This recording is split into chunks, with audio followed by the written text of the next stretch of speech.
Imposter syndrome has always been a very, very, very interesting thing to analyze in our industry, because the way I see it, a lot of people get into this industry maybe thinking that the climb to the top is a little more rose-colored glasses than it actually is.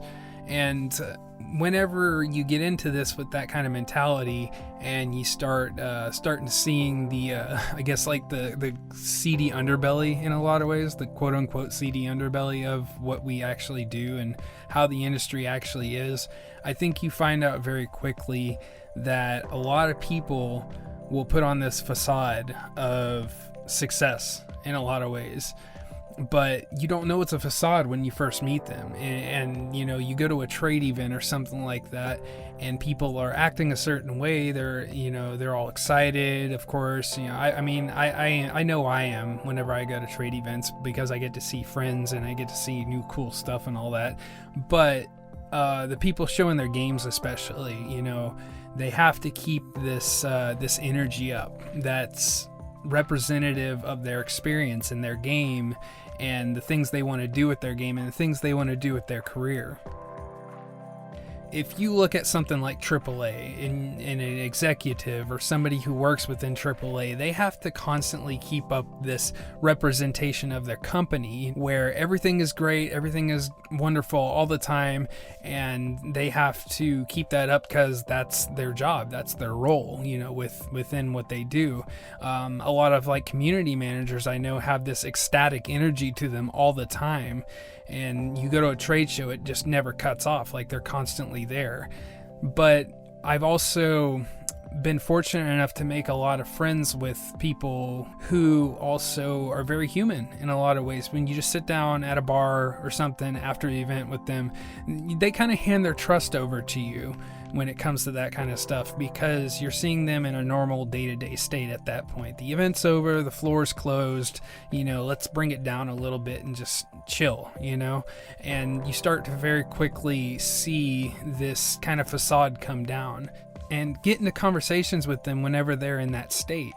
And you start to realize that most of them feel like they are the luckiest people in the world to get to do what they do.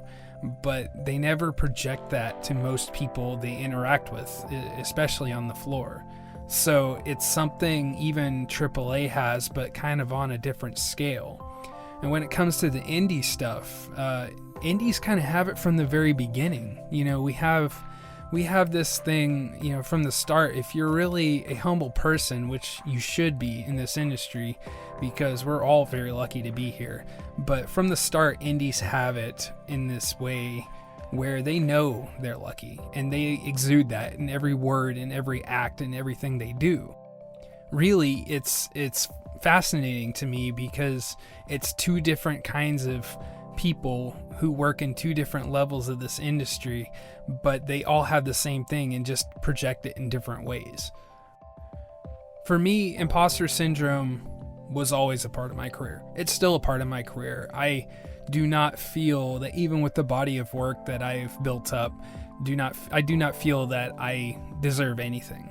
I'm still day-to-day hustling, trying to just make a basic living for myself and having trouble even doing that. But, as the same thing goes, it keeps me grounded. It keeps me able to appreciate this industry and be able to, really cherish this idea that if I get to go to an event, and I go to a lot of events, but I do a lot of it out of my own pocket.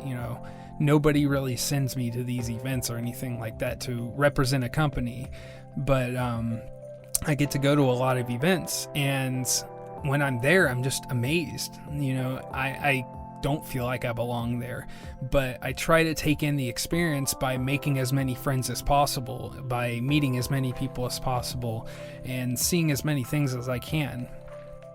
And it's so funny too at the same time, because for people in my industry, what they've managed to even accomplish in their career, it doesn't matter how hard you've worked to get to that point in your life. You're still lucky to be there. Somebody at some point said yes to you joining that company, or to your vendor space getting accepted to this place, or to you just going to the event in general. Maybe somebody sent you out there on their behalf, but still people complain, and it's like, why are you complaining? You're in the middle of one of the most amazing things that you could be in the middle of. And yes, it's still work. It's a fun job, but it's still a job. And I get that. I totally get that. Work sucks sometimes. But again, look around you. Look how amazing everything is, and how lucky you are to be there. Now, taking that off the rails a little bit, because it just kind of devolves from what imposter syndrome really is. Because still, I go up to people all the time and have deep conversations with them at these events, and it's really all about their creative output. It's really all about the things that they're presenting to you. It's stressful, it's an imposter syndrome thing to say that I'm putting my game in front of you and I hope that you enjoy it. I hope that you don't hate it, more so, because we can ultimately say, yeah, it's okay if some people don't like it. It may not be for them, but we put a lot of work into these things. We put a lot of passion and creativity into the art and everything else that, creates these games that people play. And we want people to have the most enjoyable experience possible.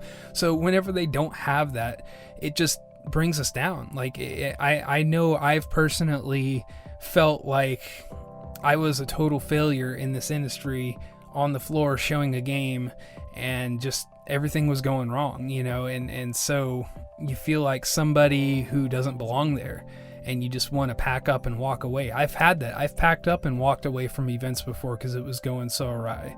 I want to feel like I belong in this industry, and all of us kind of need to support each other if that's ever going to be something that we get over, imposter syndrome being kind of this hard thing to deal with in the industry in general. So honestly, you ask anybody, ask Rami Ismail, ask Teddy D if I even pronounced his last name right. I'm sorry, Teddy. But ask anybody. They're all going to have stories for you regarding this kind of thing.